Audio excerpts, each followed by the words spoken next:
Dari mulai hembusan napas, tetes darah yang dicuci buah pinggang, kedipan mata, bisikan telinga, lintasan hati, detak jantung, ayunan tangan, gerak langkah kaki. Semua nikmat Allah itu tak dapat kita hitung. Kita hanya disuruh mensyukurinya dengan lisan alhamdulillahi rabbil alamin. Kita berterima kasih kepada Dia yang sudah mengajarkan kita Allah, mengajarkan kita Al-Quran, mengajarkan kita akhlak, mengajarkan kita akidah. Maka kita ucapkan sholawat untuknya. Allahumma salli ala Sayyidina Muhammad wa ala alihi wa sahbihi wa barik wa sallim. Mudah-mudahan kita diakui sebagai umat Nabi Muhammad sallallahu alaihi wasallam, masuk surga bersama Nabi Muhammad sallallahu alaihi wasallam, mendapatkan keringanan karena mendapatkan syafaat Rasulullah sallallahu alaihi wasallam. Anak cucu kita sampai hari kiamat mengucapkan la ilaha illallah Muhammadur Rasulullah sallallahu alaihi wasallam. Laisa minna, tidak diakui sebagai umat Nabi, man lam yarham saghirana, kalau tidak sayang kepada anak-anak, walam ya'rif syarafa kabirina, tidak hormat kepada orang-orang tua. Yang sama-sama kita hormati mudir Ma'had Darul Azhar beserta para majelis guru yang tak dapat saya sebutkan satu persatu. Yang sama-sama kita hormati yang hadir bersama kita pada malam hari ini, anggota DPD RI, Dewan Perwakilan Daerah Republik Indonesia dari Nangro Aceh Darussalam, Al-Mukarram Ustadz Muhammad Fadil Rahmi. Yang belum kenal mungkin ingin melihat Ustadz Fadil, mohon berdiri Ustadz Fadil. Masya Allah, ini Ustadz Fadil Rahmi. Hadir juga bersama kita pada malam hari ini Forum Dakwah Perbatasan. Mereka di tengah kesibukannya ada Pak Dokter, ada Ustadz, ada alim ulama, menggabungkan diri dari Banda Aceh jauh-jauh datang kemari menyampaikan dakwah Islam sampai ke perbatasan. Di tempat minimnya dai, di tempat ceramah penceramah Ustadz tak datang, saya dibawa kemari oleh saudara-saudara kita dari Forum Dakwah Perbatasan. Mudah-mudahan dipanjangkan umur, disehatkan badan.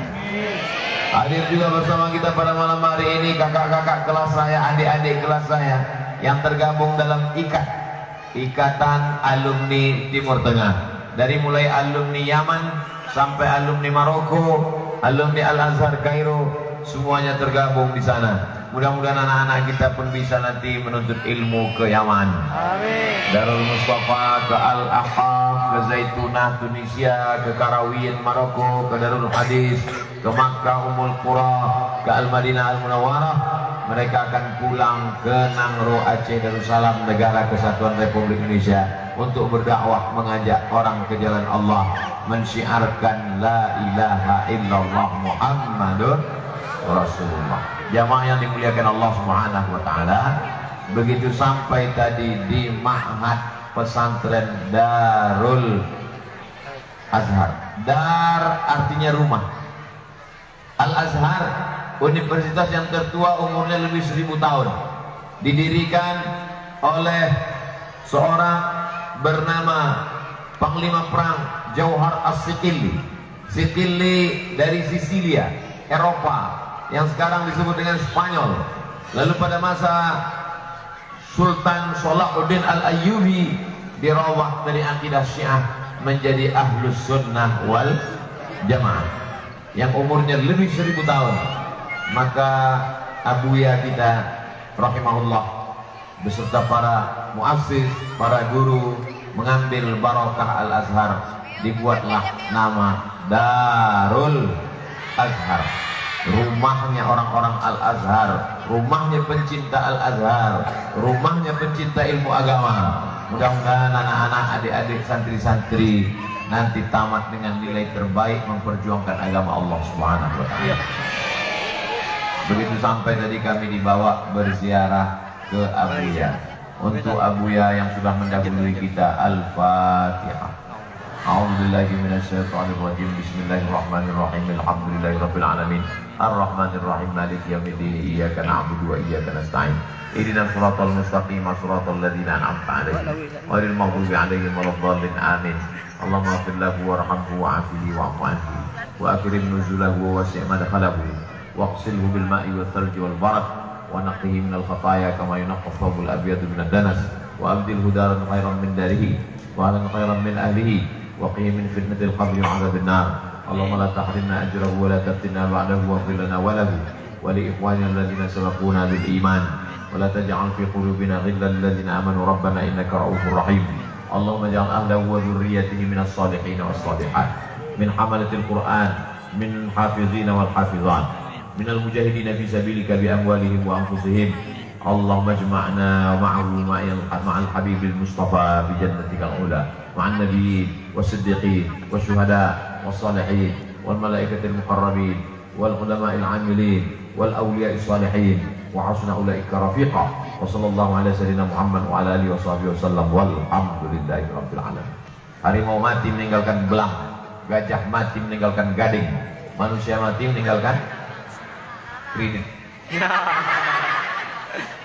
Sekarang manusia gitu. Kalau kita bertamu ke rumah semuanya, dari mulai kursi, karpet, toples Idul Fitri pun belum lunas. Satu-satunya yang lunas di rumah itu cuma satu, bini. Itu pun karena Pak Kua mensyaratkan aku nikahkan engkau dengan anakku dengan mahar sebetul cincin emas tunai. Andai boleh kredit, bini itu pun kredit juga. Tapi Abu ya Masya Allah tabarakallah, apa yang dia tinggalkan? Yang pertama yang kami lihat adalah kitab-kitabnya, masih tertulis rapi. Jami'atul Azhar Syarif masih tertulis rapi. Kalau kita belajar di Al-Azhar ada istilahnya tahdid batasan. Ini nanti masuk ujian, ini perlu dibaca ketat, ini perlu digaris-garis. Ustadz Fadil Rahmi mengambil kitab diktat beliau dari mulai kitab fikih, usul fikih, qawaidul fikih, tafsir, ayat ahkam, rapi tersusun. Rupanya buku-bukunya dulu waktu di Al-Azhar dijilid, dibawanya pulang kemari, lalu kemudian kami sempat membaca. Diambil Ustadz Fadil foto, tak tahu tahun itu status untuk apa. Ada tulisan tersusun rapi. Jadi setelah melihat itu saya terpikir, saya mengajak adik-adik malam ini, walaupun Al-Fakir Abdul Somad tausiahnya di Aceh Tenggara, di Pondok Pesantren Darul Azhar, tapi kajian kita malam ini juga ditonton oleh adik-adik kita yang sedang belajar di Kairo, di Sudan, di Yaman. Adik-adikku sekalian, simpan buku-buku kalian, bawa pulang, karena itu akan menjadi warisan dibaca oleh anak cucu sampai hari kiamat insya Allah. Tapi malam ini Ustadz kan ceramahnya di sini, betul? Bagaimana Ustadz tahu mereka akan menonton? Karena akan diupload di channel Ustadz Abdul Somad, channel official. Subscribe, like, share, and comment. Al-ilmu sayyidun. Ilmu itu seperti binatang buruan. Kalau kita memburu kijang, kalau kita memburu rusa, setelah dapat kita ikat atau kita lepaskan? Kita ikat. Qayyid suyudaka bil hibalil wasiqati. Ikatlah binatang buruanmu dengan ikatan yang kuat. Almarhum mengikat ilmunya, bukunya dijilid, ditulis rapi, digaris mana yang penting dan tak penting, dibawa pulang setelah meninggal dunia. Di ruangan tempat makan, di kamar, di ruang tamu adalah kitab. Ini menjadi pelajaran buat kita semua. Kadang kita bertamu ke rumah orang, yang ada dipajang di ruang tamunya ada jeruk, ada semangka, ada makan, ada salak, semuanya kaca, keramik, tak bisa dikunyah. Kadang kita bertamu ke rumah orang, yang dipajang di dinding ada gambar bininya waktu belum pakai jilbab. Akhirnya semua orang menengok, cantik kali bini kau ya. Apa kata kawan? Gatal kali kau. Tapi almarhum Masya Allah tabarakallah, yang dipajang adalah buku. Saya makan, saya tengok di sebelah kiri Tafsir Ibnu Katsir. Di belakang kami saya tengok Aunul Ma'bud, Syarah Sunan Abi Daud. Kitab yang ditinggalkan tak akan busuk, tak akan basi, dan inilah yang akan menjadi amal jariah sampai hari kiamat insyaallah. Makanya buku-buku kita itu diwakafkan. Siapa-siapa yang datang membaca, walaupun Abdul Somad tidak menjelaskan isi kitab Abu ya malam ini, tapi buku-buku itu akan dibaca oleh santri-santri, menjadi pencerahan buat umat. Ada yang tak paham tafsir, dia buka tafsir Imam Abul Fida Ismail Ibnu Katsir. Ada yang tak paham hadis, dia baca kitab Fathul Bari Syarah Sahih Al-Bukhari. Ada yang tak paham sejarah, dia baca kitab Al-Bidayah wan Nihayah ditulis oleh Imam Abul Fida Ismail Ibnu Katsir. Ada yang tak paham fikih, dia buka kitab yang paling tua ditulis oleh Imam Muhammad bin Idris Asy-Syafi'i, kitab Al-Um. Ada yang tak mengerti kitab usul fikih, dia buka kitab yang ditulis oleh murid Imam Syafi'i, diambil dari mulut Imam Syafi'i, Imam Rabi' Al-Muradi. Ada yang tak paham nahwu sharaf, dia buka kitab dari yang paling kecil paling bawah, ditulis oleh ulama Maroko, Matan Al-Ajurrumiyah. Dibaca syarahnya, dibaca penjelasannya, naik ke tingkat atas yang ditulis dalam kitab Al-Kawakib Ad-Durriyah, naik ke atas Al-Imriti, naik ke atas 1000 bait syair dalam kitab Alfiyah Ibnu Malik. Tak paham baca syarahnya, ditulis dalam kitab syarah Ibnu Malik, syarah Ibnu Aqil yang ditulis untuk menjelaskan bait-bait syair Ibnu Malik. Jadi matilah meninggalkan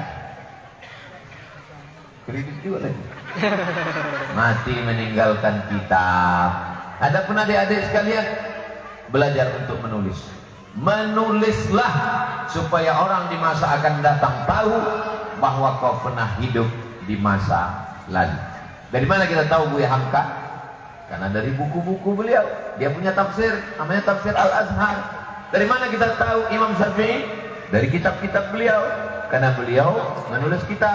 Muridnya datang Imam Al-Muzani, datang Imam Rabi' Al-Muradi, datang Imam Al-Buwaiti, menuliskan apa yang keluar dari mulut Imam Asy-Syafi'i. Tapi Ustaz Somad, apa ada murid-murid ini yang menuliskan ceramah Ustaz? Insya Allah satu di antara yang banyak ini akan ada yang menulis tausiah Ustaz Somad di Pondok Pesantren Darul Azhar. Amin. Akhirnya buku pun jadi. Datang sekali lagi mereka. Sekarang Google tinggal masukkan suara, keluar tulisan. Jadi tidak ada yang sulit zaman sekarang. Dulu semua santri-santri menulis, sekarang tak perlu menulis. Kenapa? Karena sudah direkam, diupload, ditonton, didengar, lupa, dengar lagi, lupa, dengar lagi, lupa, paket habis. Begitulah mudahnya zaman sekarang. Jadi kalau ada orang mengatakan ini zaman edan Pak Ustaz, zaman sudah mau kiamat Pak Ustaz, ini zaman banyak perbuatan mungkar Pak Ustaz. Memang betul, yang jahat banyak, tapi yang baik juga banyak. Mana buktinya orang baik banyak? Ini yang di depan saya ini semuanya adalah orang baik-baik insyaallah. Amin. Alhamdulillah Pak Ustaz, saya orang baik. Sejak kapan? Baru malam ini. Jangan pernah berhenti menjadi orang baik. Karena orang jahat mati, orang baik juga mati. Fir'aun mati, Qarun mati, Nabi Musa meninggal, Nabi Muhammad SAW meninggal. Yang baik mati, yang jahat mati. Kecuali orang baik mati, orang jahat tak mati-mati. Kalau gitu lebih baik kita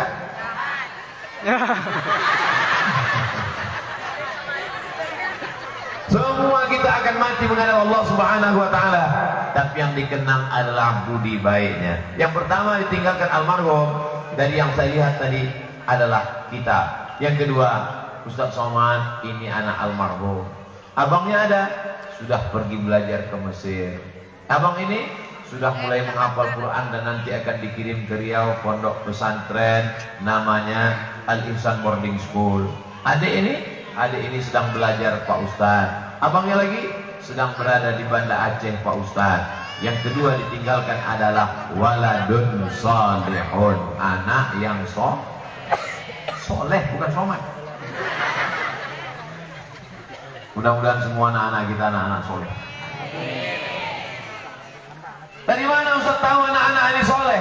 Buktinya dia mau datang tausiah malam ini. Anak-anak yang lain main game online, anak yang lain main judi online, anak yang lain di warnet tak pulang-pulang. Namanya siapa? Toib. Mohon maaf Pak Toib. Tapi anak-anak malam ini dibawa oleh ibunya, dibawa oleh bapaknya.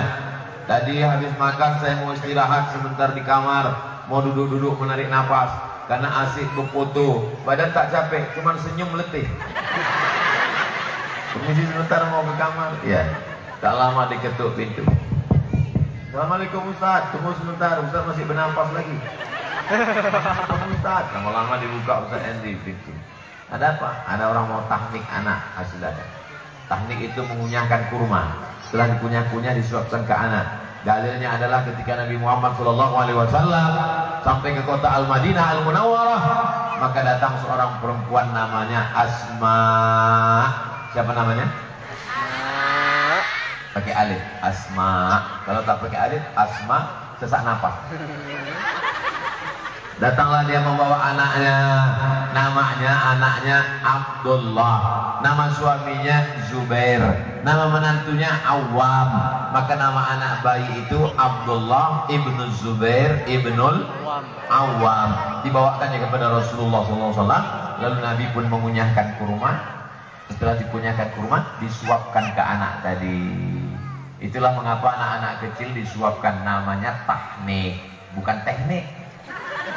Kalau teknik itu di politeknik, teknik sipil, teknik industri, teknik mesin. Ini teknik namanya. Nanti anak-anak kita ini bertanya, mak, itu foto apa? Foto adik kau tadi di teknik Ustaz Somad. Teknik itu apa? Dikunyah-kunyahkan kurma. Untuk apa dikasih kurma? Memang udah begitu, jangan kau tanya-tanya, banyak tanya ke belakang. Ternyata setelah diteliti rupanya anak bayi yang baru lahir itu kedinginan. Anak bayi yang baru lahir kedinginan. Kenapa anak bayi yang baru lahir itu kedinginan? Karena ternyata tempat yang paling nyaman, paling tentram, paling adem, paling ayem, paling enak adalah rahim. Rahim itu mohon maaf, beribu maaf, kantong janin tempat perut ibu-ibu. Kalau sampai ibu kena penyakit kista, lalu kemudian rahimnya dicopot, dioperasi, dibuang, maka ibu tidak bisa hamil. Ibu menangis, suaminya tersenyum. Lalu kemudian apa yang terjadi? Tempat yang paling nyaman, tempat yang paling enak, tempat yang paling tentram, tempat yang paling adem, tempat yang paling ayem adalah rahim. Makanya belum ada dalam sejarah ada janin di Afrika Utara melompat karena kepanasan. Tak ada emak-emak yang tinggal di kutub utara, kutub selatan, matahari tak terbit, 20 minim 0 derajat Celcius, tak ada bayi yang keluar menggumpal jadi es batu. Kenapa? Karena Allah mengatur temperatur yang ada di dalam rahim seorang ibu. Mudah-mudahan dari rahim ibu-ibu lahir anak yang soleh dan soleh. Tapi begitu anak ini lahir, maka anak ini pun kedinginan. Karena anak ini kedinginan, maka dokter bayi menyarankan masukkan anak ini ke dalam kotak kaca yang ada suhu udara sudah diatur temperaturnya. Nama kotak kaca itu moderator pembawa acara, inkubator. Dimasukkan ke dalam si anak, diatur berapa derajat Celcius. Setelah diatur, lalu kemudian yang menjaga pun sibuk main handphone. Sibuk main handphone. Pas ditengok anak itu pun masak. Setelah masak difotonya pula. Ada bayi masak. Kasihan.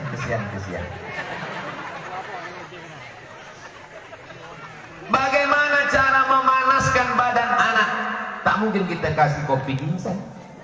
Tak mungkin kita kasih bandrek, matilah dia.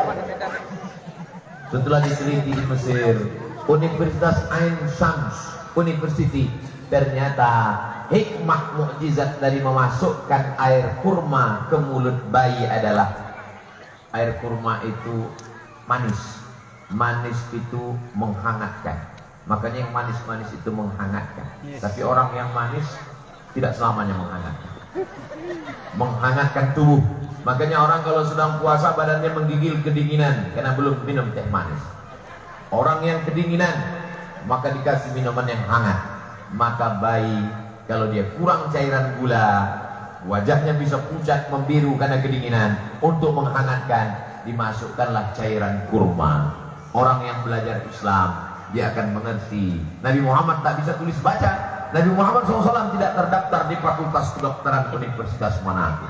tapi mukjizat ilmiah Al-Quran dan Sunnah Rasulullah SAW menunjukkan bahwa tahnik adalah sunnah yang diteruskan sampai hari ini dan dibawa Allah oleh ibu-ibu, anak-anaknya masuk ke kamar Abuya, masuk ke kamar dibawa bayi-bayi. Saya sangka bayi yang dibawa tadi satu, rupanya panjang. Nah, semua bayi-bayi tadi kita doakan sama-sama menjadi anak-anak yang soleh. Jadi belum kita nih, nanti. Mudah-mudahan menjadi anak-anak yang soleh dan solehah, insyaallah. Amin. Ya Rabbal Alamin. Berapa batasan umur anak di tahnik ini Pak Ustaz? Sebaik-baiknya adalah ketika usia menyusui. Usia menyusui itu berapa? Bagus-bagusnya lagi pas baru lahir. Anda tidak juga paling tidak masih usia menyusui. Dalam Islam menyusukan anak haulaini kamilaini liman arada an yutimmar radha'ah. Anak disusukan selama 2 tahun. Susukan anak Anda ASI eksklusif 6 bulan lamanya. Padahal menurut Quran dan hadis Nabi 2 tahun. Didiskon sama dinas kesehatan 6 bulan. Iklannya di RRI dulu selalu saya dengar. Kalau anak Anda anak susukan ASI eksklusif, tulangnya akan kuat, tidak terkena osteoporosis, otaknya akan sehat, cepat menangkap pelajaran, dan yang paling penting badannya kebal penyakit karena imunnya kuat. Hubungan emosional dengan ibu dan anak luar biasa. Itulah maka disebut surga di bawah telapak kaki dulu. Sekarang surga karena anak-anak disusukan pakai susu kaleng, akhirnya surga di bawah telapak kaleng. Jemaah yang dimuliakan Allah, itu tidak ada di Aceh Tenggara. Itu hanya di planet Mars, planet Venus, UFO, dan planet Sagittarius. Adapun di sini semua anak-anak ini adalah anak-anak yang sehat walafiat karena disusukan ibu dengan air susu ibu, sehat badannya. Sifat anak akan diambil dari ibu, sifat ibu akan turun ke anak. Ibunya yang solehah, berjilbab panjang, suka ke pesantren, pengajian, maka anaknya pun sama. Mana buktinya? Inilah maka anak-anak ini tenang menghadiri pengajian. Amin. Amin. Pak Ustaz tolong anak saya, Pak Ustaz doakan ini tak tenang lompat ke sini. Tenang. Kasih apa? Kasih antimo. Itu kan obat mabuk Pak Ustaz. Salah dosis mati anak saya nanti Pak Ustaz. Insya Allah didoakan para alim ulama, dilembutkan Allah hatinya, maka turun rahmat, ditenangkan Allah hatinya. Huwallazi anzala sakinata fi qulubil mu'minin. Allah menurunkan ketenangan ke dalam hati orang yang beriman. Abuya tidak hanya mendidik anak yang soleh, anaknya, anak kandungnya, buah hati belayan jiwanya, tapi dia juga mendidik anak-anak di Aceh Tenggara, di Nangro Aceh Darussalam, di Negara Kesatuan Republik Indonesia. Dari mulai ujung pintu gerbang, laki-laki, setelah itu barulah anak perempuan, sampai saya mau keluar tadi, mereka masih berdiri juga. Dari mulai saya datang tadi sampai keluar. Begitulah anak-anak ini soleh dan solehah. Anda yang sudah memasukkan anak ke pesantren, alhamdulillah. Yang belum memasukkan anak ke pesantren, insya Allah. Yang sudah demikian hancurnya zaman ini, belum juga dimasukkan anak pesantren, rasakan sendiri. Narkoba mengancam, pergaulan bebas mengancam, LGBT mengancam. Benderanya sudah dikibarkan di Kedutaan Besar Inggris di Jakarta, di Negara Kesatuan Republik Indonesia, di dalam negara kita yang beragama, mayoritas Muslim, berani orang. Bayangkan itu bagaimana tantangan ke depan. Allahu Akbar. Sekuler, liberal, komunis, ateis, agnostik, tidak ada jalan lain menyelamatkan anak-anak kita selain pondok pesantren. Keponakan saya tamat SD, saya bawa jalan ke pesantren. Kau sekolah di sini nanti. Ya, sudah tamat sanawiyah tahun ini, saya tanya, nanti kau kelas 4 di pesantren lagi? Ya, bagus, sampai kelas 6 tamat baru kuliah. Adiknya tamat SD, kirim lagi ke pondok pesantren. Yang masih SD di rumah saja dulu. Nanti setelah SD kirim ke pesantren kelas 1, kelas 2, kelas 3, kelas 4, kelas 5, kelas 6. Setelah tamat terserah. Saya tidak memaksa kau ikut aku. Nah, aku di Mesir, di Maroko, di Sudan, kau tak mesti ikut aku ke Mesir. Karena kalau aku paksa kau ikut ke Mesir, kau terpaksa di Mesir. Sebetulnya kau tak mau ke Mesir. Kupaksa juga. Nanti kau pulang tidak jadi Musa, tapi jadi Fir'aun. Jadi saya dalam masalah pendidikan yang ketat ini cuma TK Quran, SD Quran, SMP Quran, SMA Quran, Sanawiyah, Aliyah, Islamic Boarding School. Adapun masalah kuliahnya bebas. Begitu juga dengan bapak dan ibu sekalian. Kalau setuju dengan saya, tergantung bakat anak masing-masing. Anak saya ini Pak Ustadz hobi mandi di sungai aja, angkatan laut. Anak saya ini asik main layang-layang aja, angkatan udara. Anak saya ini kemana-mana main semprit aja, polisi. Tapi agak-agak ke lapangan bola, wasit. Anak saya ini kemana-mana bawa jarum suntik, Pak Ustadz, dokter spesialis. Tak lulus, narkoba. Naudzubillah, naudzubillah. Jangan paksakan anak seperti kita, karena bakatnya belum tentu sama dengan kita. Kalau dia matematikanya rendah, jangan antukkan kepalanya ke dinding. Nanti takutnya dia error. Kalau fisikanya lemah, jangan mengamuk. Boleh jadi dia akan menjadi penulis novel terkenal. Boleh jadi karena bakat manusia masing-masing diberikan Allah. Tidak ada anak yang tidak punya kelebihan. Anak saya ini setelah saya tengok-tengok Pak Ustaz, fisikanya nggak ada kelebihan, agamanya juga tidak, semuanya rendah. Mana anaknya saya? Oh, ada kelebihan, apa? Lebih hitam. Bapak Ibu yang dimuliakan Allah Subhanahu wa taala. Jadi kita buat dia bangga, punya percaya diri, punya kelebihan. Kalau kita paksakan dia mesti juga seperti kita, padahal sesungguhnya dia lebih berbakat di tempat dia, maka sesungguhnya kita sudah menzolimi dia. Yang penting basic agamanya, akidahnya Ahlus Sunnah wal Jamaah, fikihnya bermazhab Syafi'i dengan tetap menghormati mazhab Hanafi, Maliki, Hambali. Akhlaknya bertasawuf Ahlus Sunnah wal Jamaah, Imam Junaid Al-Baghdadi, Imam Abu Hamid Al-Ghazali, senantiasa dia dalam lindungan Allah Subhanahu wa taala. Amin ya rabbal alamin. Tidak ada benteng yang bisa menjaga anak-anak kita dari mulai tidur malam. Sudah jam 9:15. Biasanya anak-anak pesantren tidurnya jam 10. Kami dulu begitu. Tidur di pesantren malam jam 10. Sebelum jam 10 tak boleh megang kasur. Siapa yang megang kasur dicatat sama jasus. Besok dipanggil Qismut Ta'lim habis sholat maghrib. Al-asma' al-mazkurah fi hadhil waraqah falyahduru ila Qismut Ta'lim. Luar biasa. Zaman kalian enak, anak-anakku sekalian, tak ada main pukul-pukul. Siapa yang mukul bisa ditangkap polisi, bisa ditangkap Komisi Perlindungan Anak. Zaman saya dengan Ustadz Fadil dulu, bukan cuma ditempeleng dengan tangan, batang sapu melayang. Tapi hari ini zaman menjadi lebih baik. Lalu kemudian apa yang terjadi? Sampai tidur malam jam 10, bangun besok malam jam 4. Semuanya terkawal, terkendali. Tidurnya diatur, bangunnya diatur, sarapan pagi, masuk kelas, belajar sore agama, malam, sore olahraga, pagi senam pagi, muhadasah bahasa Arab, belum lagi mahfuzat, mufradat subuh. Ini semua mendidik anak-anak berdisiplin. Hidupnya tergantung jam, jamnya diatur tidak dengan jam tangan, tapi dengan teng teng teng teng teng teng teng teng.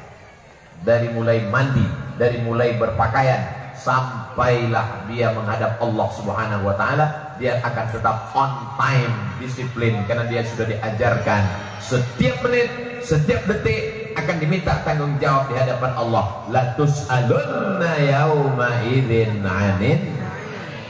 Semua nikmat akan ditanya, dan di antara nikmat yang akan ditanya itu, kalau kata orang kampung kami, time is money. Waktu adalah uang. Mereka dulu mengatakan waktu adalah uang. Kenapa? Karena orang barat itu tak ada Tuhannya. Tuhannya adalah uang. Tapi dalam Islam tidak semuanya diukur dengan uang. Dalam Islam Waktu kasaif, al-waktu kasaif. Waktu itu seperti pedang. Illam taqta'hu qata'aka. Kalau tidak kau patahkan pedang, dia akan memotong-motong. Kalau pedang ini waktu ini tidak kau gunakan, maka dia akan menjadi beban dan kau akan diminta menjawab di hadapan Allah Subhanahu wa taala. Insyaallah malam ini waktu kita betul-betul terpakai untuk yang baik insyaallah. Amin. Mengkaji ayat-ayat Allah, hadis-hadis Rasulullah, nasihat yang baik, wa tawasau bil haq wa tawasau bis sabr. Saya yakin dan percaya waktunya yang paling banyak habis malam ini, yang paling kecewa adalah ibu-ibu. Kenapa? 2 sinetron hilang. Bapak-bapak juga sebagian malam ini agak kecewa sedikit. Kenapa? Gapli bubar. Tapi insya Allah besok kan bisa diganti. Betul? Betul pula. Jamaah yang dimuliakan Allah Subhanahu wa taala, kemana anaknya? Tahfiz Quran, mantap. Kemana anaknya? Pesantren, mantap. Kemana anaknya? Anak saya sedang di pondok pesantren Pak Ustaz. Oh, nama pesantrennya apa? Darul Azhar. Nama pesantrennya apa? Darussalam. Nama pesantrennya apa? Nurul Azhar. Nama pesantren anak bapak? Kenapa bapak senyum? Nama pesantrennya apa Pak? 3 huruf aja Pak. Apa itu? BNN. Apa itu? Badan Narkotika Nasional. Mudah-mudahan yang di BNN selesai keluar bisa bermasyarakat, taubat nasuha, sehat walafiat. Jangan malu kalau anak kita pakai narkoba. Kalau ditutup-tutupi, disimpan di kamar, nanti sampai masanya semua yang di kamar hilang. Dibuka lemari, dibuka laci, surat tanah hilang, cincin hilang. Kenapa? Dipakainya untuk beli narkoba. Pak Ustaz, tolong saya kasih doa Pak Ustaz biar berhenti anak saya ini pakai sabu-sabu, biar gak mabuk lagi Pak Ustaz. Oke, oleh doanya ada saya simpan sebentar ya. Catat baik-baik. Doa supaya berhenti narkoba. Masuk pesantren tak bisa lagi, tak diterima, udah tutup pendaftaran. Apa doanya Pak Ustaz? 0813 11 44 2193. Sekali lagi 0813 11442193. Nomor siapa itu Pak Ustaz? Badan Narkotika Nasional. Hari ini kau boleh tersenyum, hari ini boleh tertawa, hari ini boleh cuek, hari ini boleh tak peduli. Tapi sampai masanya nanti ceramah Ustaz Somad di pesantren Darul Azhar akan dicari. Apa nama video Ustaz Somad di Darul Azhar dulu? Apa itu? Mudah aja, kau buka YouTube, www.youtube.com. Setelah itu tulis pesantren Darul Azhar Aceh Tenggara, UAS, enter. Pas dapat, kenal, cari-cari. Di menit keberapa kemarin diucapkannya? Menit yang ke-40. Nomor BNN. Nah ini lagi cari. Jamaah yang dimuliakan Allah Subhanahu wa taala. Kullukum ra'in. Setiap bapak, setiap suami, setiap ayah, setiap ibu, setiap emak, setiap perempuan, kullukum mas'ulun. Semua kamu akan ditanya di hadapan Allah tentang anak-anak. Banyak orang berdoa, ya Allah berikan saya anak, doakan saya. Datanglah jamaah meneteskan air mata. Ustaz Somad, apa masalahnya ini? Gimana aku mau jawab kalau kau nangis? Kalau kau tak berhenti nangis, aku nangis pula aku nanti. Apa masalahnya? Saya ingin betul punya anak, belum punya anak lagi Pak Ustaz. Kenapa kau belum punya anak? Belum nikah Pak.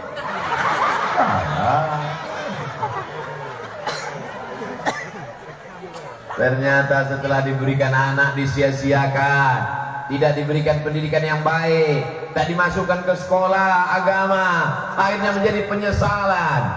Insya Allah yang berada di lingkungan pesantren Darul Azhar tidak ada alasan anaknya ateis, komunis, tak ada alasan anaknya tak mengerti agama, karena pesantren sudah tegak berdiri, asramanya mantap, bangunannya mantap, gedungnya tegak berdiri, warnanya hijau, tiangnya oranye.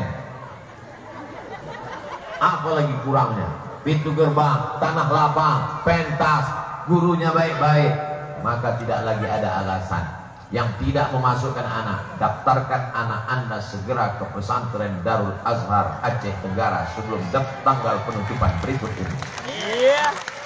Nanti video ini boleh dipotong, wawancara dengan anak-anak adik-adik santri perempuan, wawancara dengan yang laki-laki, tanya, Assalamualaikum adik, Waalaikumsalam. Gimana rasanya di pesantren Darul Azhar? Mau jawab iya aja atau iya banget ya?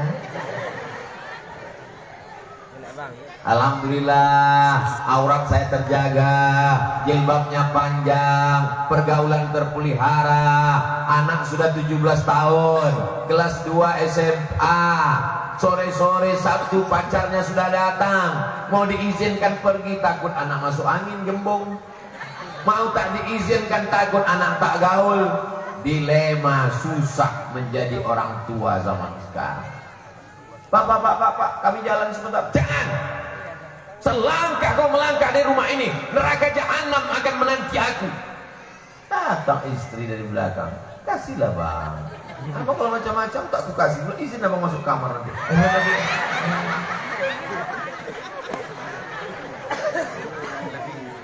Aku yang berkuasa di rumah ini, aku yang mencari nafkah, aku akan dituntut di hadapan Allah, aku akan bertanggung jawab. Anakku tak boleh keluar dari rumah ini. Datang istri dari belakang, kasihlah bang, kita dulu lebih parah dari itu. Itu punya persilatan. Jangan sampai masuk ke lubang keledai 2 kali, ke lubang yang sama. Kalau dulu kita jahat, kalau dulu kita nakal, kalau dulu pergaulan kita tidak baik, jangan sampai anak-anak kita juga melakukan perbuatan yang tidak baik.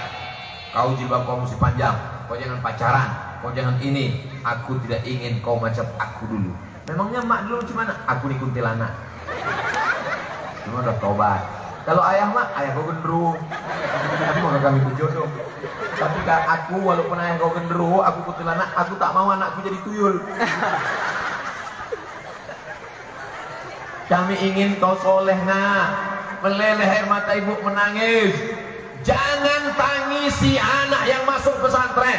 Kalau menjenguk anak di pesantren Darul Azhar, jangan bawakan dia air mata.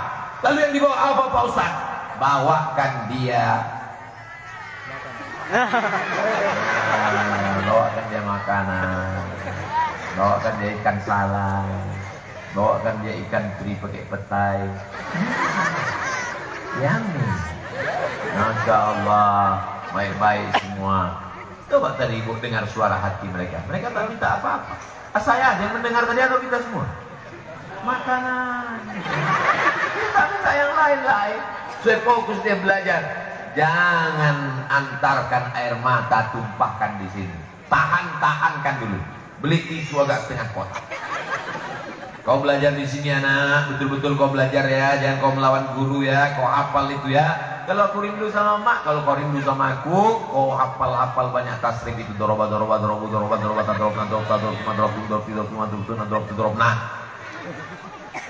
Kalau kau rindu sama aku, banyak-banyak kau berselawat, banyak-banyak minta doa ke guru. Kalau mau nangis, usahakan setelah keluar pintu gerbang, udah agak-agak jauh dekat pohon-pohon sawit itu nangis lagi. Pegang brondol gitu. Kenapa harus turun? Bangkitkan semangat anak kita untuk belajar. Terbang kau sejauh mata memandang macam Abuya dulu ke Al-Azhar Kairo Mesir. Terbang kau sejauh mata memandang. Aku nggak mau ke Mesir ma. Aku tak mau ke Mesir ya. Aku nanti jadi apa kalau pulang? LC, artinya lagi cemas. Aku tak mau ke Kairo. Nanti kalau pulang jadi ustaz, aku tak mau kurus macam Ustaz Somad. Tidak semuanya yang pulang LC itu jadi ustaz. Buktinya jadi anggota DPD bisa. DPD guys.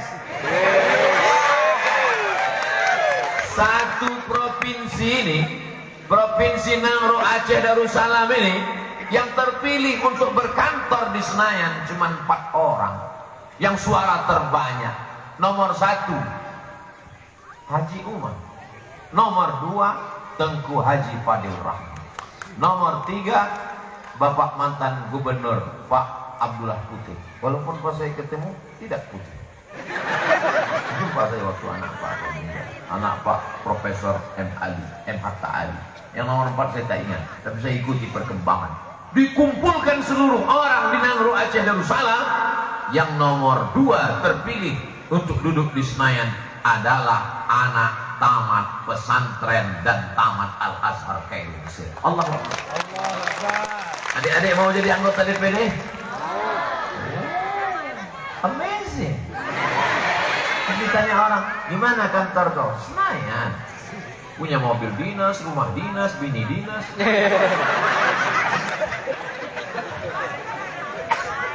Ustadz Fadil orangnya Masya Allah. Mohon nanti sebelum diupload yang bini dinas saya dipotong. Soalnya istri beliau senior saya di Sudan. Berarti tontonnya marah, susah hubungan kalian. Masya Allah, tabarakallah. Jadi apapun kalian bisa anakku. Taman pesantren jadi polisi, mantap. Taman pesantren jadi tentara, mantap. Kira-kira orang sekarang lebih takut sama tentara apa sama ustaz? Sama tentara. Kalau ustaz aja, anak-anak muda sekalian, jangan kalian mabuk. Insya Allah. Tidak takut. Tapi coba kalau kalian polisi, kalian tentara, kalian punya pistol, jangan kalian mabuk. Bisa. Ustaz, pistol air. Jadi apapun kalian, jadi anggota dewan, jadi bupati, jadi wali kota, jadi PNS, pakai jabatan itu untuk menolong agama Allah. Ada di antara adik-adik alumni nanti yang akan menjadi gubernur Nangro Aceh Darussalam. Dirikan pondok-pondok pesantren di perbatasan tempat minim akidah supaya selamat anak-anak. Amin. Buatkan pondok pesantren yatim duafa, anak-anak yang tak mampu supaya tak ada alasan untuk tidak sekolah. Ambil truk, bawa traktor, sapu yang ada di lampu merah, pengemis masukkan ke truk. Dirikan rusunawa, yang tak kerja kasih kerja, selamatkan janda-janda tua. Setuju?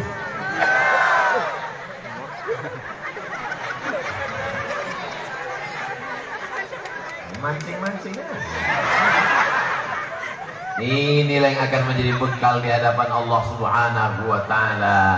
Kalau sudah masa mudanya selamat, ini insya Allah di hari tuanya pun insya Allah selamat. Tak lama kalian di pesantren, cuma 6 tahun, kelas 1, kelas 2, kelas 3, kelas 4, kelas 5, kelas 6. Buka mata, tutup mata, buka mata, tutup mata, buka mata, tutup mata, tamat. Bukan lama. Sebentar. Ini semua adalah berkah doa orang tua yang tiap malam berdoa, Rabbi habli minas sholihin. Pulang dari pesantren, bekak biji mata ibu sebesar bakso isi telur ayam. Kenapa kau menangis? Gak sampai hatiku menengok anak tadi di pesantren, Bang. Kemana kau pergi tadi waktu di pesantren? Masuk aku ke kamarnya, makin kuat aku menangis, Bang. Kenapa? Tipis betul kasurnya. Di rumah kita spring bednya tebal walaupun belum lunas. Habis itu kenapa kau menangis lagi? Pergi tadi aku ke dapur. Apa yang kau tengok? Ku tengok lagi ikannya, kurus-kurus sekali ikannya. Di tempat kita ayamnya gemuk, ikannya gemuk. Macam ini abang lah. Masih syukur anakmu belum terkena penyakit pekat, penyakit masyarakat. Jadi yang kau tangisi itu adalah nanti 20 tahun di masa akan datang. Menangis karena dia berzina, menangis karena dia mabuk, menangis karena otaknya sudah dirusak dengan sabu-sabu dan narkoba. Lebih baik menangis sekarang daripada menangis 20 tahun yang akan datang. Betul Ibu? Betul Pak? Kenapa lebih banyak ibu yang mengatakan betul daripada bapak? Karena ibu inilah yang merasakan mengandung anak 9 bulan 10 hari. Ada di antara bapak yang mengandung 19 bulan? Tidak ada. Mereka inilah yang melahirkan anak meregang nyawa. Maaf cakap beribu maaf. Sobek darah dagingnya, menetes tumpah darahnya, sampai nyawa taruhannya. Bapak pikir enak melahirkan. Nanti saya ceritakan bapak tak ada yang percaya. Kalau saya ceritakan sakitnya, apa kata ibu? Macam pernah aja Ustaz. Tapi inilah yang dikatakan Allah dalam Al-Quran. wahnan ala wahnin, wahnan ala wahnin, lemah di atas lemah, sakit di atas sakit, tapi insya Allah akan tertebus. Kenapa? Balik anak dengan baju seragam. Amin. Baju seragam balik. Kalau lulus PNS enggak mak, terus coba baju kawan. Keberhasilan bukan karena PNS. Jangan patok keberhasilan karena seragam dan jabatan. Ini banyak orang patok, kalau punya seragam polisi berhasil, kalau punya seragam korpri berhasil, kalau punya seragam tentara berhasil. Seragam bukan keberhasilan. Walaupun seragam adalah salah satu indikasi keberhasilan, tapi tidak semua orang berseragam itu berhasil. Ada orang tak berseragam, celana biasa aja, baju biasa aja, tapi duitnya luar biasa. Betul? Kira-kira pilih yang mana? Berseragam tapi tak berduit? Tak berseragam tapi berduit? Pilih mana? Banyak kali jawabannya. Jamaah yang dimuliakan Allah Subhanahu wa taala, mau berseragam, mau tidak berseragam, yang penting jadi hamba Allah. Betul? Makanya nama yang paling bagus itu yang artinya hamba Allah. Abdullah, Abdurrahman, Abdurrahim, Abdul Somad. Jamaah yang dimuliakan Allah Subhanahu wa taala, yang ditinggalkan almarhum kitab, yang ditinggalkan almarhum anak-anak yang soleh, anak kandung, anak biologis maupun anak didiknya, santri-santrinya, yang ditinggalkannya yang ketiga adalah lembaga pendidikan. Ditinggalkan ruko, dijual. Ditinggalkan kebun sawit, pupuknya mahal.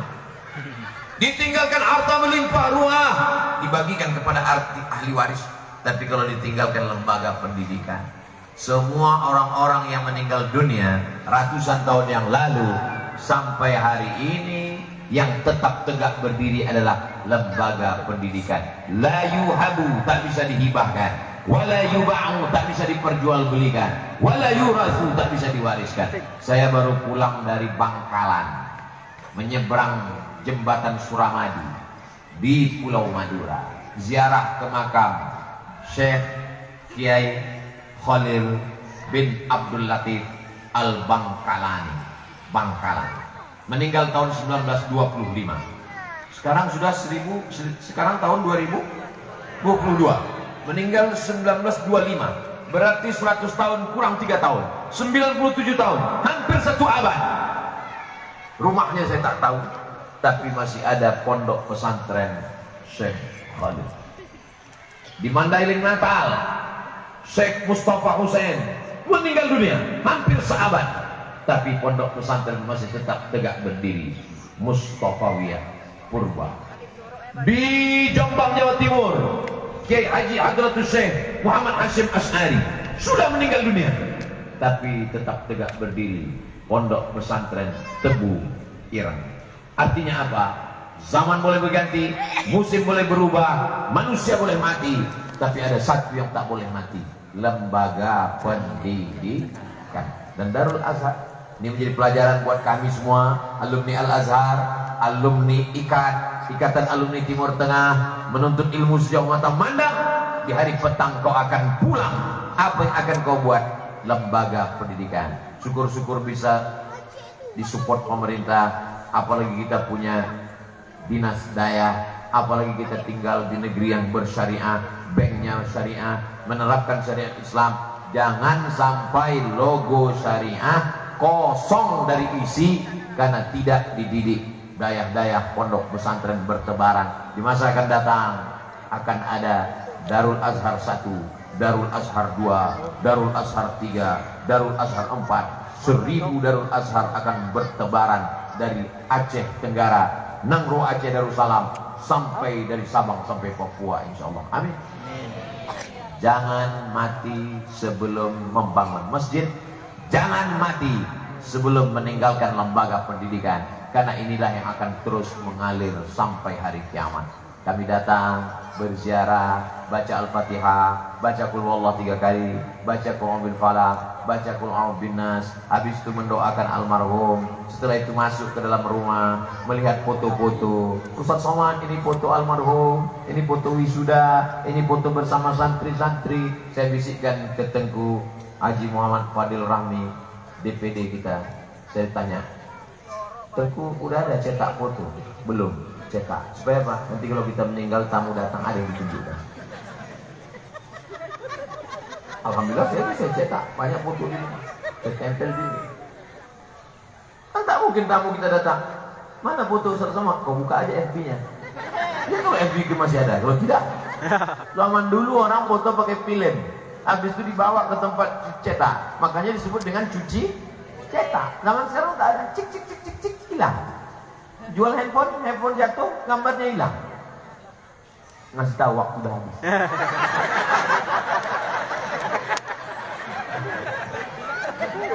Dibisikkan tadi, game is over. Tadi saya mulai tausiah jam 9 kurang 15. Sekarang sudah jam 10 kurang 20. Jadi 5 menit lagi. Sesuai yang tertulis di botol 600 ml. Ada yang diinginkan manusia, yaitu kenapa manusia ini risau? Kenapa manusia ini gelisah? Karena dia tidak tahu kepastian. Ada orang yang tahu kapan dia meninggal? Tak tahu. Itu maka dia gelisah. Kapan lah mati?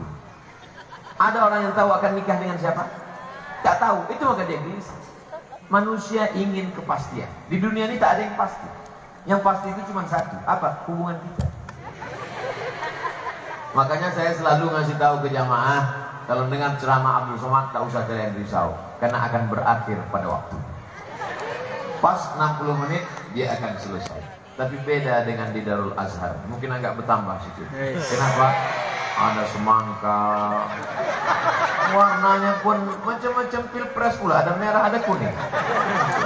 Ada kue bolu, ada kue lapis, ada pisang, ada anggur, ada jeruk dan lain sebagainya. Dan semuanya masih dibungkus plastik. Ini menunjukkan steril, belum kena COVID maupun Omikron. Masih pakai masker. Jamaah yang dimuliakan Allah Subhanahu wa taala. Jadi kalau karena ada tambahan waktu, ada tambahan pausa. Betul, tambahan. Berapa lama?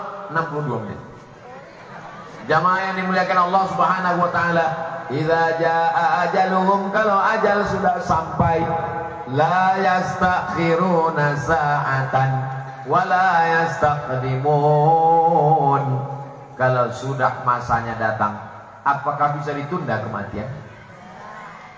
Assalamualaikum. Waalaikumsalam. Dibuka pintu, nampak tamu tak pernah datang. Tak dikenal tak siapa. Man anta? Kalau bahasa kampung kami, who are you? Kata dia, ana malakul maut. Aku malaikat maut. Yang datang ini bukan tamu sembarangan, malaikat maut. Mudah-mudahan besok pagi tak ada yang begitu. Pas buka pintu, assalamualaikum. Waalaikumsalam. Sampean sopo? Aku malaikat maut, Mas. Siapa kamu? Aku malaikat maut. Yang punya rumah ini Nabi Ibrahim. Nabi Ibrahim bertanya, "Maza turidu?" Terjemahannya, what do you want? Kau mau apa? Kata malaikat maut, "Uridu an aqbidha ruhak." Aku mau mencabut nyawa. Kata Nabi Ibrahim, hal yaqbidu khalilun khalilah. Apakah ada seorang kekasih yang sanggup menyakiti kekasihnya? Aku ini Ibrahim, aku ini Khalilullah. Mencabut nyawa itu sakit.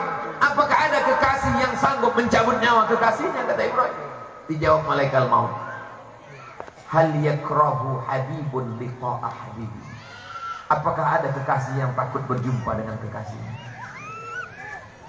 Kematian adalah sesuatu yang indah. Tidak ada yang lebih indah daripada kematian orang-orang soleh. Kalau hidupnya penuh dengan penderitaan, penderitaan akan berakhir dengan kematian. Kalau hidupnya penuh dengan kenikmatan, kematiannya akan ditutup dengan nikmat di atas nikmat. Apa dia? Surga Jannatul Firdaus sudah menanti. Makanya doa orang beriman itu, Allahumma ja'alil hayata ziyadatan li fi kulli khair. Kalau kau takdirkan aku hidup besok pagi, jadikan tambahan amal soleh. Amin. Abdul Somad insya Allah kalau hidup besok pagi, amalnya bertambah. Kenapa? Jadwal tausiah 3 kali lagi. Wa ja'alil mauta rahatan li min kulli syarr. Kalau kau takdirkan aku mati malam ini, jadikan kematian ini membuat aku berhenti dari dosa. Kalau Ustaz mati malam besok, memangnya dosa Ustaz berhenti? Berhenti. Ustaz mencuri? Enggak. Ustaz berzina? Tidak. Ustaz mabuk? Tidak. Ustaz sakau? Tidak. Ustaz pakai narkoba? Tidak. Lalu dosa apa? Dosa naik pesawat nengok pramugari. Dia tak pakai jilbab, roknya pendek. Kita tidak nengok rok dia, nengok tempat kursi. Tapi kan tertampak juga tengok. Karena kita udah menunduk ke bawah, dia tanya, datang dia, Bapak nomor berapa? Kita pun tidak punya, tunjukkan aku mana kursinya itu.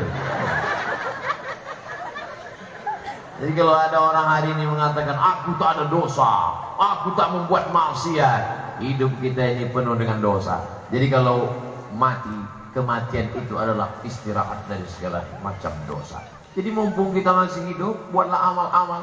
Alladzi khalaqal mauta, Allah menciptakan mati. Wal hayata, Allah menciptakan hidup. Untuk apa dibuat Allah ada hidup, ada mati? Liyabluwakum ayyukum ahsanu amala, untuk menguji siapa yang paling baik amal. Saya bersaksi bahwa amal almarhum Abuya adalah amal yang baik-baik. Amin. Apa kata sahabat-sahabat ikat waktu dalam kendaraan tadi? Almarhum Abuya adalah sahabat yang susah membayangkan wajahnya marah, karena kalau berjumpa senyum terus. Baik. Begitulah hendaknya kenangan hidup kita.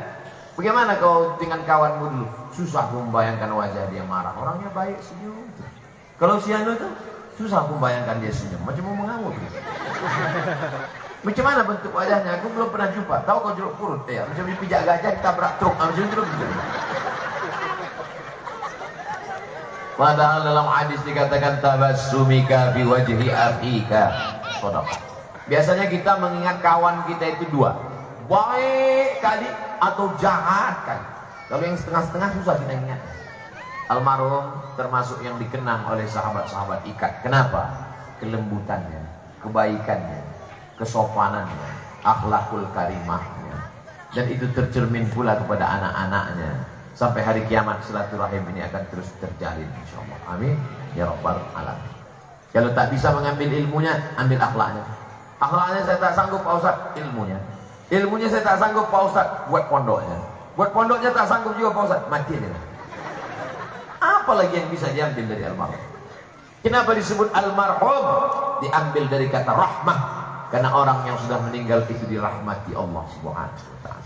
La yudkhilal jannata ahadakum amaluhu. Tak ada satu pun di antara kalian ini masuk surga karena amalnya. Ibu jangan bangga dengan tahajud ibu. Bapak jangan bangga dengan sholat duha bapak. Jangan bangga orang kaya dengan sedekah hartamu. Jangan bangga dengan kekuasaan jabatan hartamu. Karena jabatan kekuasaan akan berakhir pada masanya. Betul? Yang paling tinggi di sini pentas. Ada lagi di atas pentas kursi. Saya yang paling tinggi sekarang. Tapi begitu selesai tausiah mesti turun. Andai saya tak turun, pasti panitia bisik. Pak Ustaz, acara sudah selesai. Semua permainan akan berakhir. Semua akan masuk ke tempat yang sama. Waktu main catur, ada pion, ada raja, ada ratu, ada kuda, ada menteri. Hebat. Tapi begitu permainan usai dan selesai, semua akan masuk dalam kotak yang sama. Betul? Mau gubernur, mau bupati, mau wali kota, mau RT, mau RW, mau security, mau polisi, mau tentara, mau bintang 5, bintang 7 sakit kepala. Semuanya akan masuk ke liang lahat, dan kau akan ditanya malaikat, man rabbuka, man nabiyuka, ma imamuka, ma qiblatuka, man ikhwanuka. Jawaban itu hanya bisa kita jawab dengan amal soleh. Innal insana lafi khusr. Semua manusia ini rugi. Orang kaya rugi, orang miskin rugi 2 kali. Orang ganteng rugi, yang tak ganteng rugi 2 kali. Illal ladzina amanu, kecuali orang yang beriman. Kenapa? Orang beriman akan masuk surga. Wa amilus shalihat, kecuali orang yang beramal soleh. Wa tawasau bil haq, wa tawasau bis sabr. Beriman sudah, beramal soleh sudah. Lalu malam ini apa yang kita lakukan ini? yang saya sampaikan ini tak lain tak bukan adalah watawasau bil haq, watawasau bis sabr. Watawasau bil haq, menjaga anak itu hak, memasukkan anak ke pesantren hak, menjaga kehidupan ini supaya baik hak. Watawasau bis sabr, ditinggalkan anak sabar, ditinggalkan anak masuk pesantren sabar, pergi dia belajar ke Mesir, ke Kairo, sabar. Bapak pergi mencari nafkah, sabar. Dikasih tahu waktu sudah habis, sabar. Tidak ada yang bisa kita bawa menghadap Allah kecuali kesabaran menjalani hidup. Saya senang kali ceramah Ustaz tadi malam, alhamdulillah. Tapi sendal saya hilang, sabar. Pas pulang helm saya hilang, sabar. Sampai ke rumah lagi saya dilarikan pelakor, sabar. Jangan sabar, mengamuk. Ada masanya kita sabar, ada masanya kita marah. Marah bukan tercela.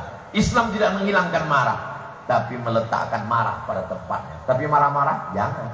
Tak tentu arah, sikit-sikit marah, sikit-sikit marah, sikit-sikit marah. Datang malaikat maut, marah juga. Adapun orang mengejek kita, sumpah serapah, caci maki, tak selesai dengan marah-marah. Silahkan sama Allah. Inna syani'aka huwal abtar. Orang yang menyakitimu, menganiayamu, dia sendirilah yang akan terputus. Sumpah serapahnya putus, karena tak bisa menjadi bekal menghadap Allah, malah menjadi azab di neraka jahanam. Caci makinya di medsos putus. Kenapa? Karena orang baik akan mengalir menjadi amal jariah, sedang mereka akan mengalir menjadi dosa jariah. Putus karena tak bisa menyertainya masuk ke dalam surga Jannatul Firdaus. Inna syani'aka huwal abtar. Jadi kalau ada tetangga yang rese, cerita macam-macam, tak usah dilawan, cukup bacakan itu aja. Katanya kau inna syani'aka huwal abtar. Kenapa dia benci dengan kita? Kenapa dia marah-marah dengan kita? Karena hidup kita lebih baik daripada dia. Betul? Makanya di awal ayat itu, inna a'tainakal kausar. Kausar. Kausar itu nikmat yang besar. Pamal kausar ya Rasulullah. Kausar itu apa ya Rasulullah? Nahrun fil jannah, sungai di surga. Satu pendapat lagi mengatakan haud, telaga, kolam, danau yang besar di akhirat. Siapa yang minum di danau itu tidak akan haus untuk selamanya. Mudah-mudahan kita termasuk yang minum di tenaga al-kausar. Tak akan haus untuk selamanya. Inna a'tainakal kausar. Aku sudah berikan kepada engkau nikmat yang besar. Lalu bagaimana cara mensyukuri nikmat ini? Fasalli li rabbika. Fasalli, banyak-banyak doa. Fasalli, banyak-banyak salat. Fasalli, banyak-banyak zikir. Wanhar, berkorban. Korban apa? Korban kambing. Korban apa? Korban sapi. Aku tak ada kambing, tak ada sapi. Korban perasaan. Adapun orang membencimu, hatersmu, yang mengadu dombamu, tak usah kau urus. Itu urusan Allah. Inna syani'aka huwal abtar. Jadi saat kita banyak diuji, caci maki, disumpah serapah, diejek, diolok-olok, ayat ini sangat bagus dibaca. Inna a'tainakal kautsar wa shalli li rabbika wanhar. Inna syani'aka huwal abtar. Selesai sholat, makmumnya nanya, Pak Ustaz, ayatnya kok pendek kali? Terserah aku lah, pokok. Oh, bukan begitu. Ini ayat pendek, tapi maknanya dalam, luar biasa. Mestinya bunyi ayat itu, Inna a'tainakal kautsar. Kami sudah berikan kepada engkau nikmat yang besar. Fasholli li rabbika wanhar. Salatlah engkau dan berkorbanlah. Mestinya ayat ketiga itu bunyinya, maafkanlah orang yang membencimu. Mestinya ayat yang ketiga itu adalah balaslah orang benci. Tapi tidak, ayatnya justru berbunyi lain. Masalah hubunganmu dengan Allah itu saja yang kau jaga dengan dua. Fasholli li rabbika wanhar. Adapun masalah orang yang mencaci maki, orang yang membencimu, serahkan dia pada Allah. Inna syani'aka huwal abtar. Jangan habiskan energi untuk meladeni kata-kata sumpah serapah. Ini ceramah ini untuk siapa sebetulnya Pak Ustaz? Untuk saya sendiri. Bismillahirrahmanirrahim. Assalamualaikum WRWB. Waalaikumsalam warahmatullahi wabarakatuh. Ustaz, saya mau nanya, nama saya tak boleh sebut, menjaga kode etik jurnalistik, disensor. Sensor sekarang ini banyak macam-macam. Kalau zaman dulu satu suara, zaman sekarang ada nama saya BE. ibu 2 anak. Nama anaknya pun ada di sini. Nanti kertas ini saya simpan. Mohon doa supaya anak saya jadi hafizah Pak Ustaz. Amin. Mudah-mudahan anak-anak kita semua jadi hafal Quran. Amin. Bolehkah memaksakan anak mendengar murattal Quran non-stop? Ada anak penghafal Quran umur 8 tahun. Saya pun datang ke hotel di depan Masjid Agung An-Nur. Saya suka sekali mendatangi anak-anak penghafal Quran. Ustaz Somad, ada anak hafal Quran umur 8 tahun. Saya datang ke hotel, saya jumpai. Berapa umurnya nak? 8 tahun. Hafal Quran 30. Saya tanya bapak ibunya, anak ini berapa umurnya hafal Quran? 6 tahun. Ternyata umur 6 udah hafal. Umur 8 ini lebih hafal. Gimana ceritanya anak ibu ini bisa hafal? Dari sejak lahir sampai sekarang, murattal tak pernah berhenti di kamarnya, non-stop. Al-Fatihah, Al-Baqarah, Ali Imran, An-Nisa, Al-Ma'idah sampai An-Nas diulang balik. Tak putus dari sejak lahir sampai sekarang. Tak terus. Jadi memang mesti ada dipaksa-paksa situ. Muru auladakum bisalah, suruh anak kamu salat. Wa hum abna'u sab'an sinin, umur 7 tahun. Wadribuhum fil ashraf, pukul umur 10. Wa farriquhum fil madaji, pisah tempat tidur. Jadi memang berawal dari keterpaksaan, lama-lama menjadi kebiasaan, lama-lama menjadi kebutuhan. Kalau diturunkan selera dia, dia mau game online, dia mau main judi online, dia mau menjadi main-main, maka ini adalah salah satu usaha. Mudah-mudahan anak-anak kita dipelihara menjadi para penghafal Quran. Yang kedua, membatasi anak main. Sekarang banyak anak-anak main HP. Jangan kasih anak main HP. Banyak orang menganggap kalau anak ini dikasih HP dia tenang Pak Ustaz. Iya tenang karena otaknya hancur. Kalau mau anak tak nakal, hancurkan otaknya. Anak itu lari ke sana, lari ke sini, lompat sana, lompat sini, itu karena dia hidup, karena dia sehat. Kalau otaknya dihancur berkeping, kasih dia handphone. Saya dipanggil oleh seorang psikolog. Ustaz Somad, saya minta waktu 10 menit boleh? 10 menit kebanyakan Bu, 5 menit aja oke. Ditunjukkan di gambar. Ini gambar orang yang otaknya hancur. Ini gambar mobil menabrak kepala, otak hancur. Ini gambar orang yang otaknya sehat. Coba tengok Pak Ustaz. Saya pun tengok. Apa yang Ustaz tengok? Otak hancur sama otak sehat. Dua-duanya hancur Pak Ustaz. Tapi ini sehat. Ini bentuknya sehat. Tapi isi kepalanya sudah hancur. Sama macam yang ditabrak truk nih Pak Ustaz. Apa yang menghancurkannya? Handphone. Siapa yang ngasih handphone? Bapaknya. Siapa yang belikan handphone? Bapaknya. Siapa yang mengasih ke anak? Maknya. Dua-dua ini bertanggung jawab di hadapan Allah SWT. Sibukkan dia dengan bacaan Quran, sibukkan dia dengan berzikir. Jangan kasih anak handphone. Saya tentang masalah handphone ini memang agak ketat, memang agak disiplin. Handphone tak boleh dipegang anak, tak boleh sama sekali. Itu bukan jahat, itu bukan sadis. Ini Ustaz Somad ini sadis nih, enggak, untuk menyelamatkan anak-anak kita insya Allah. Diawali dengan keterpaksaan, lama-lama jadi kebiasaan, lama-lama jadi kebutuhan. Bolehkah kita pakai untuk mendidik anak kita Pak Ustaz? Ada ditulis supaya di sini. Berawal dari keterpaksaan, lama-lama jadi kebiasaan, lama-lama jadi kebutuhan. Bolehkah dipakai untuk anak kita Pak Ustaz? Boleh. Dalilnya apa Pak Ustaz? Muru auladakum bisalah. Suruh anak kamu salat waktu umur 7 tahun. Wadribuhum fil ashraf, pukul 10 tahun. Wa farriquhum fil madaji, pisah tempat tidur. Ini semua adalah wasilah pendidikan agama Islam yang datang dari Nabi Muhammad SAW, dan yang datang dari Nabi. Tidak ada betul, tidak ada batil, tidak ada semuanya betul, tak ada batilnya sama sekali. Mudah-mudahan kita, anak-anak cucu kita sampai hari kiamat selamat dalam la ilaha illallah Muhammadur Rasulullah SAW. Keluarga kita, keluarga sakinah mawaddah warahmah, amin. Anak cucunya soleh dan solehah, amin. Panjang umur menjadi mujahid fisabilillah. Negeri kita Nangro Aceh Darussalam baldatun thayyibatun wa rabbun ghafur. Ala hazihi niyya wa kulli niyatin salihah. Al-Fatihah. A'udzubillahi minasyaitonir rajim. Bismillahirrahmanirrahim. Alhamdulillahi rabbil alamin. Arrahmanir rahim. Maliki yaumiddin. Iyyaka na'budu wa iyyaka nasta'in. ihdinas siratal mustaqim siratal ladzina an'amta 'alaihim ghairil maghdubi 'alaihim waladdallin amin. Allahumma shalli ala sayyidina Muhammad wa ala ali sayyidina Muhammad. Assalamu alayka ya Rasulullah.